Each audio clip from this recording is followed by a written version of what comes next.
বাংলাদেশে হিন্দু ধর্মের উপাসনালয় মন্দিরে হামলা ও প্রতিমা ভাঙচুর করা হয়েছে, এমন দাবি করেছে ভারতীয় সংবাদ মাধ্যম জি নিউজ ও আরটি ইন্ডিয়া। 2 ডিসেম্বর সোমবার নিজেদের এক্স অ্যাকাউন্টে এ দাবি করে একটি ভিডিও ফুটেজ প্রচার করে সংবাদ মাধ্যম দুটি।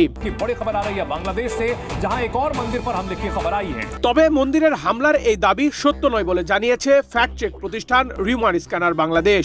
প্রতিষ্ঠানটি বলছে ভিডিও ফুটেজটি মন্দিরে হামলা কিংবা ভাঙচুরের নয়। এছাড়া যে ভিডিও ফুটেজ বাংলাদেশের বলে প্রচার করা হয়েছে সেটা আদতে ভারতের পশ্চিমবঙ্গের বর্ধমানের একটি কালী মন্দিরের প্রতিমা বিসর্জনের দৃশ্য। পুরনো ওই ফুটেজ সোশ্যাল মিডিয়ায় প্রচার করে বাংলাদেশ ও ভারতের পাঠকদের বিভ্রান্ত করছে সংবাদ মাধ্যম দুটি।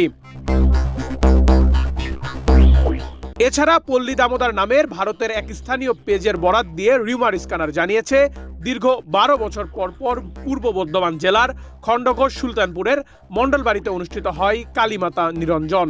সেই অনুষ্ঠানের প্রতিমা বিসর্জনের দৃশ্যকেই বাংলাদেশের মন্দিরের হামলার ভিডিও বলে চালিয়ে দেওয়া হয়েছে। বিসর্জনের সময় মায়ের মূর্তির বিভিন্ন অংশ বিশেষ শরীর থেকে কেটে নিয়ে গ্রামের মানুষজনেরা মাথায় করে নিয়ে গোটা গ্রাম পরিক্রমা করত। এছাড়া বাংলাদেশের মুসলিমরা হিন্দুদের মন্দিরে হামলা করেছে বলে ভারতীয় গণমাধ্যমে যেসব খবর প্রকাশ হচ্ছে সেসবও সম্পূর্ণ মিথ্যা বলে জানিয়েছে রিউমার স্ক্যানার। নেহাল আহমেদ প্রান্ত, নিউজ ডেস্ক, বাংলাদেশ প্রতিদিন।